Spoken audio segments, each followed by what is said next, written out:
This is a big topic, my friends, and I'm going to use my personal story, as I always do, to give you a little bit of spiritual eyesight, insight into the things of the heart. And we are talking relationships, especially those in the cheating and narcissistic arenas. The reason being is because in trends of the past, when people have done counseling or they've done psychological studies of relationships, the laws of attraction, why people get together, they have really focused on the cheating dynamic. And what has happened is this gross manipulation of playing the victim role with people that have narcissistic tendencies. And I find it amazing that I was ensnared. But what's so cool is the limited time now that I invest compared to what I would have put up with, 10 years ago. I'm not going to name names because that would be mean, and I'm not a narc. And narcs are mean. They don't think they are, but I'm going to point out to you just some similarities, and we'll break down all the ways in which they are created, if it really is a nature-nurture thing.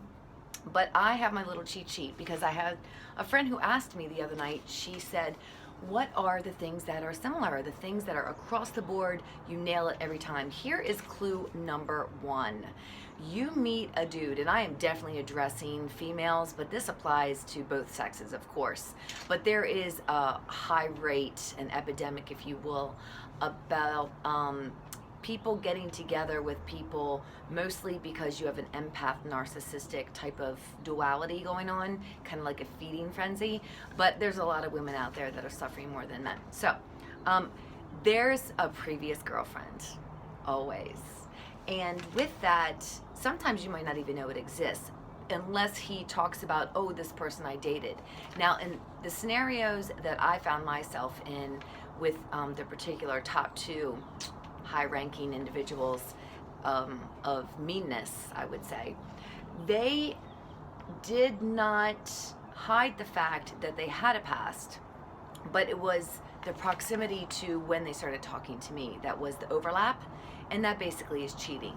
So when they met me, it was this, oh yeah, her and I are over, but you don't know on any capacity with a person that you're just meeting if they're telling you anything that's of truth.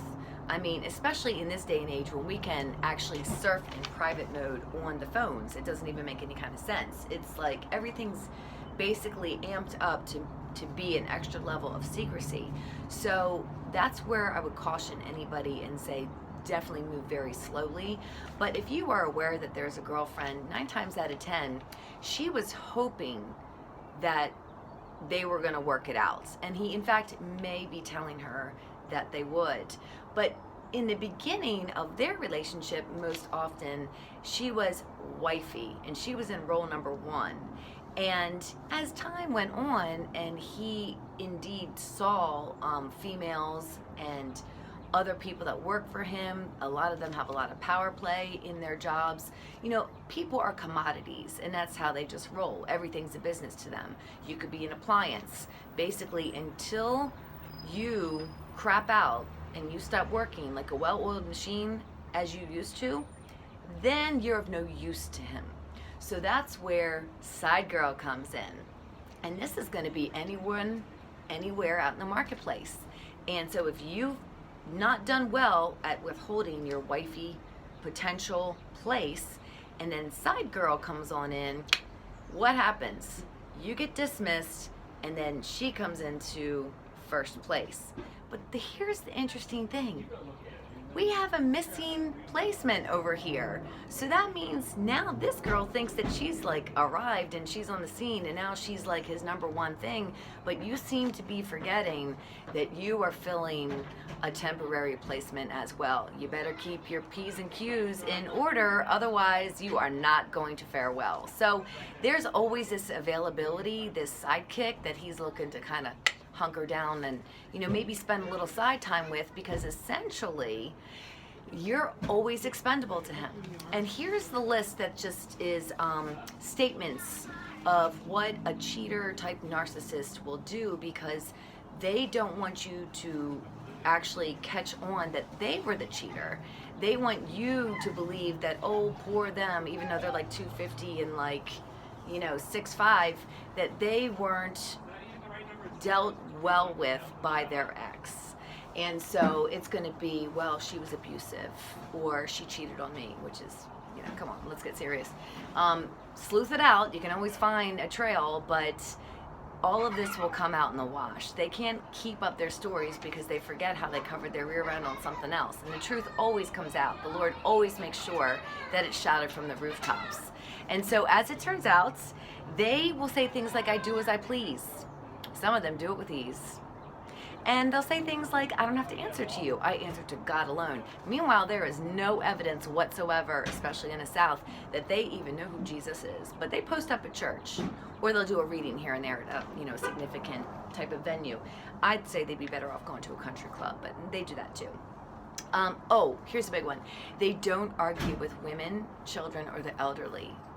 And they'll say so as they're walking away, because fundamentally they don't have accountability, and that's the biggest thing. That's the reason why everybody harps on they lack empathy. Well, duh, that's part of it. But the biggest thing is the fact that they can just be like believing their lies and spewing them all over the place like vomit, and like we in their path, we're picking up everything after them.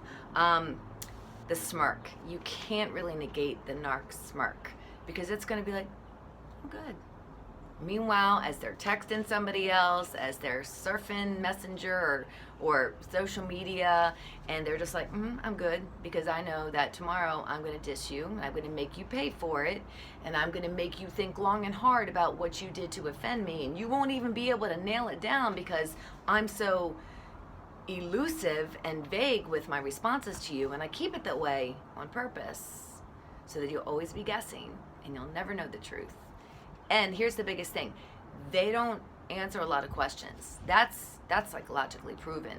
You can look up anything in a DSMV. You can look it up, and it's like under sociopath and psychopath with narcissistic tendencies, their families are always like, I don't want to hear it. I don't want to know it. We're good. And everyone sticks their head in the sand, which is why you have a maladaptive adult who now can't stand any kind of deep connection or closeness.